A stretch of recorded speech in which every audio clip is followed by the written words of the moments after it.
Weather system ang kasalukuyang nakapaligid at umiiral sa bansa ngayong Linggo ng umaga May 25, 2025, na nagpapaulan sa ilang bahagi ng bansa na nararanasan sa bahagi ng Luzon, Visayas, at Mindanao, habang nagpatuloy na umiiral ang tinatawag na easterlies sa silangang bahagi ng Pilipinas, kung saan karaniwang nabubuo ang kumpol-kumpol na makakapal call upon, upang makabuo ng sama na panahon.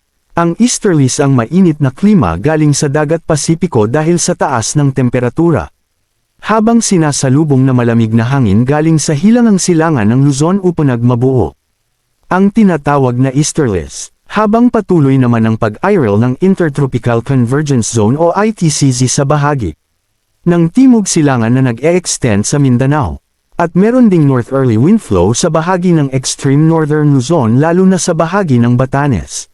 Sa huling bahagi ng linggang ito ay muli na nating mararamdaman ang mahinang ihip ng habagat. At sa sunod na buwan ay tuluyan na nating mararamdama ang habagat season. Sa lagay ng panahon ngayong araw ay magiging maulap ang lagay ng panahon at magkakaroon ng isolated rain shower at minsanang buhos ng ulan na mararanasan, lalo na pagsapit ng hapon o gabi. Sa ngayon wala pong namamataang sama ng panahon, tanging weather system ang umiiral sa bansa. Manatiling nakatutok sa weather balita para sa bago pang updates. Thank you for watching and be safe.